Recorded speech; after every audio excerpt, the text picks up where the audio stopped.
Hello there, my name is Konstantin Baum. I'm a master of wine, a retailer and a consultant, and this is my channel where we are thirsty for knowledge and wine. So this is 1 in 10 where I tell you everything you need to know about a grape variety or a region in less than 10 minutes. Today we are going to talk about a grape variety that rules the world, has produced excellent wines and has defined what people expect when they order a glass of red wine in a restaurant. The variety is so famous that you only have to say the first part of its name and everyone knows what you're talking about. Cabernet Sauvignon.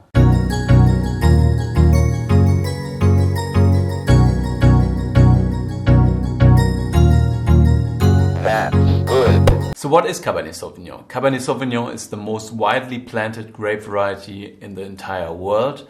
This has not always been the case, but the interest in the wines from Bordeaux and the interest in Bordeaux blends in general has caused a planting boom all around the world. But let's start in the beginning. Cabernet Sauvignon has first been described under the name of Petit Cabernet in the 18th century in the city of Libourne in the region Bordeaux. This was also around the time when Cabernet Sauvignon was planted more and more in the region of Bordeaux as winemakers realized that they are able to produce great wines from this grape variety. Only in the 1990s, researchers from the UC Davis in California realized that Cabernet Sauvignon is actually a child of the grape varieties Cabernet Franc and Sauvignon Blanc. Cabernet Sauvignon was actually the first old grape variety where scientists were able to prove the parentage through DNA analysis, and the results caused some confusion and some surprise because people didn't really understand before that a white grape variety like Sauvignon Blanc is able to be the mother of a red grape variety. Over the years, Cabernet Sauvignon was also used for breeding new grape varieties such as Ruby Cabernet, Marcelin and Cabernet Mythos. But none of those grape varieties are actually as good in quality as Cabernet Sauvignon. Let's have a look now at what Cabernet Sauvignon's grapes and leaves actually look like.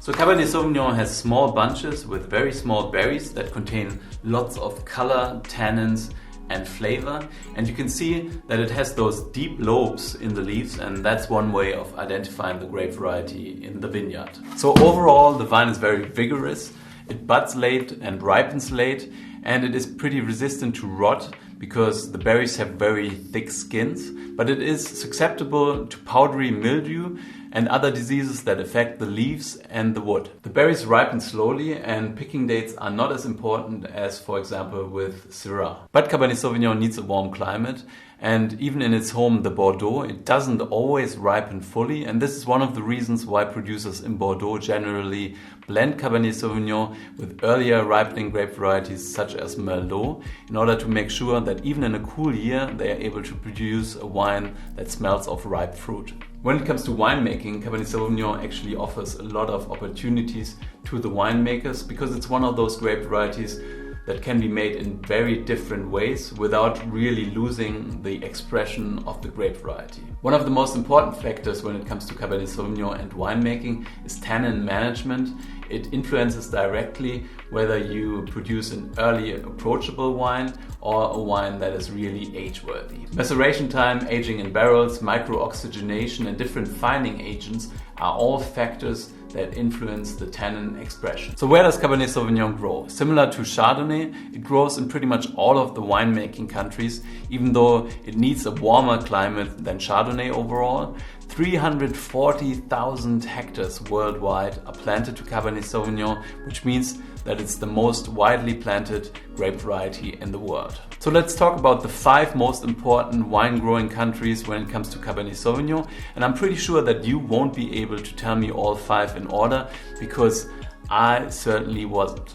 So in first place we have the first surprise. It's China with 60,000 hectares of Cabernet Sauvignon plantings. Cabernet has really boomed in China over the last years. In 2009 there were only 20,000 hectares planted to Cabernet Sauvignon, and the Chinese really love Cabernet, but most of those wines don't really go into the export market, so I haven't really tasted a lot of different Cabernets from China. In second place, we have France with 48,000 hectares planted to Cabernet Sauvignon. In the 80s and 90s, Cabernet was really booming in France, but over the last 2 decades, the trend has stopped slightly. Bordeaux is obviously the home to Cabernet Sauvignon, but Merlot is actually the most widely planted grape variety in Bordeaux. If you want Cabernet heavy wines, you need to go for the best wines from the Médoc and Pessac-Léognan. Bordeaux has also created the model on how to make Cabernet Sauvignon, the use of small barriques in order to make sure that you have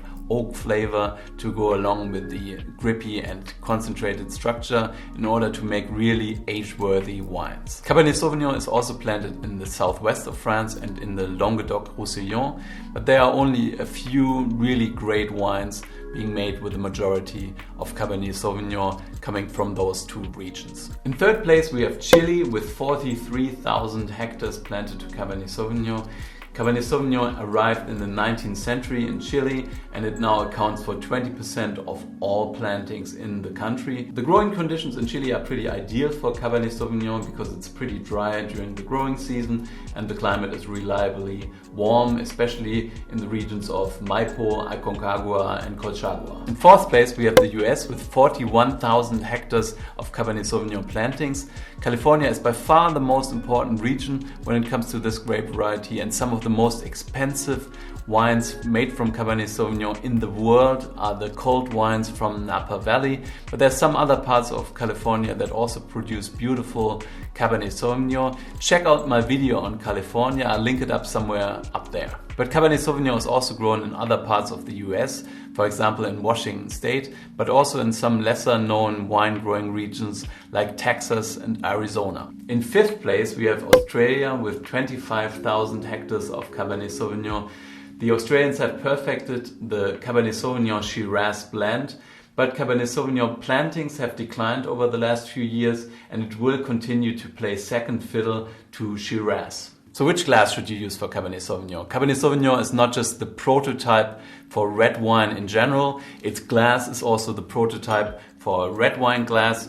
This is the Cabernet Sauvignon glass that I use most of the time. It has a big tulip, but not as big as the one I use for Pinot Noirs.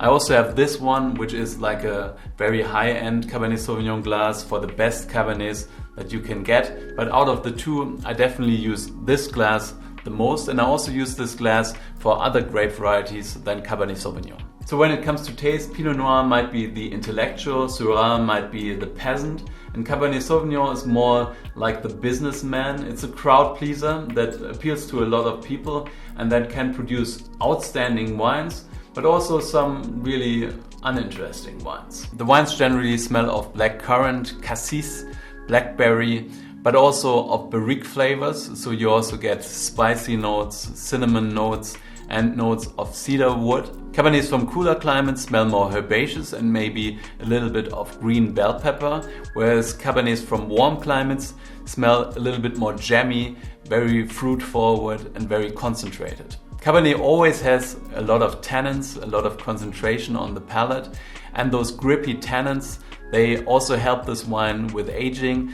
And I've tasted some beautiful Cabernet Sauvignons that were 20, 40, 60, 80 years old. Thank you for watching. I hope you enjoyed this video. If you liked it, then please like it down here. Subscribe to my channel if you haven't done so already. There are so many really cool videos coming up, so you should definitely stay tuned. My question of the day is really simple. Do you like Cabernet Sauvignon? I'm looking forward to hearing what you think of Cabernet Sauvignon. Please leave your comments down here. I hope I see you guys again soon. Until then, stay thirsty.